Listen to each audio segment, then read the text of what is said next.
جایی در شمال ایران میان کوههای البرز و دریای خزر جنگلی نفس می‌کشد که از بسیاری از تمدن‌های بشری قدیمی‌تر است.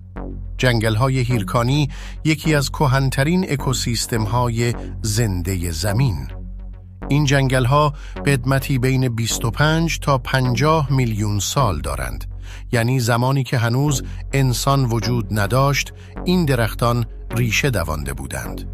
هیرکانی‌ها پیش از عصر یخبندان شکل گرفتند و از معدود جنگل‌هایی هستند که توانستند آن دوره سخت اقلیمی را پشت سر بگذارند.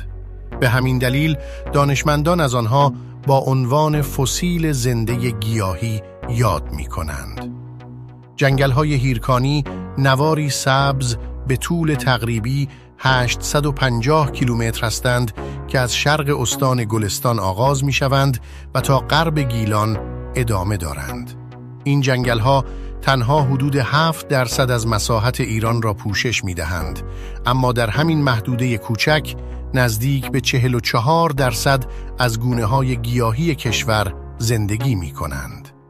تا امروز بیش از 3200 گونه گیاهی آوندی در جنگل‌های هیرکانی شناسایی شده است. حدود 280 گونه از این گیاهان کاملاً بومی منطقه هیرکانی هستند و نزدیک به 500 گونه فقط در ایران یافت می‌شوند و در هیچ نقطه دیگری از جهان وجود ندارند.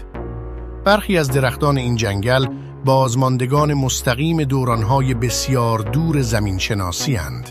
درختانی مانند انجیلی ایرانی که چوب آن آنقدر مقاوم است که به آن درخت آهن می‌گویند، یا گونه‌هایی که میلیون‌ها سال پیش در اروپا وجود داشتند اما امروز تنها پناهگاهشان همین جنگل‌های شمال ایران است.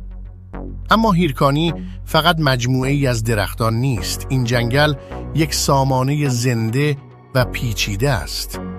بیش از 180 گونه پرنده در این جنگل‌ها ثبت شده‌اند، از پرندگان مهاجر گرفته تا گونه‌هایی که تمام عمرشان را در همین اکوسیستم می‌گذرانند. همچنین دست کم 58 گونه پستاندار در جنگل‌های هیرکانی زندگی می‌کنند.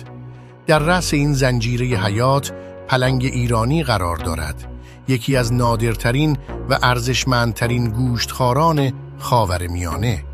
حضور پلنگ نشانه سلامت اکوسیستم است، زیرا تنها در جنگل‌هایی زنده می‌ماند که زنجیره غذایی آنها هنوز کامل باشد.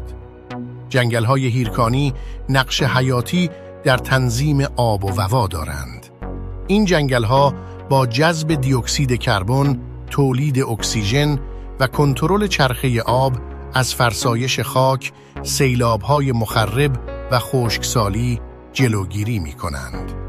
بخش بزرگی از منابع آب شیرین شمال ایران به طور مستقیم به سلامت این جنگل‌ها وابسته است. به همین دلیل جنگل‌های هیرکانی در سالهای اخیر به عنوان میراث طبیعی جهانی یونسکو ثبت شده‌اند. ثبت جهانی یعنی این جنگل‌ها فقط متعلق به ایران نیستند، بلکه بخشی از میراث طبیعی کل بشریت به شمار می‌آیند.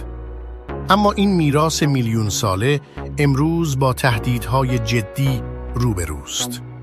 قطع غیرقانونی درختان، گسترش جاده‌ها، آتش سوزی‌ها و تغییرات اقلیمی آرام و بی صدا این جنگل کهن را فرسوده می‌کنند. جنگلی که میلیون‌ها سال دوام آورده، اکنون بیش از هر زمان دیگری به حفاظت آگاهانه نیاز دارد. جنگل‌های هیرکانی فقط یک منظره زیبا نیستند. آنها حافظه زنده زمینند. داستانی سبز از بقا، تطبیق و زندگی. این پرسش باقی می‌ماند. آیا ما می‌توانیم نگهبانان شایسته این تاریخ زنده باشیم یا آخرین نسلی خواهیم بود که هیرکانی را سالم دیده است؟ به جمع محافظان طبیعت بپیوند. سابسکرایب کن و با ما به ماجراجویی‌های حیات وحش ادامه بده.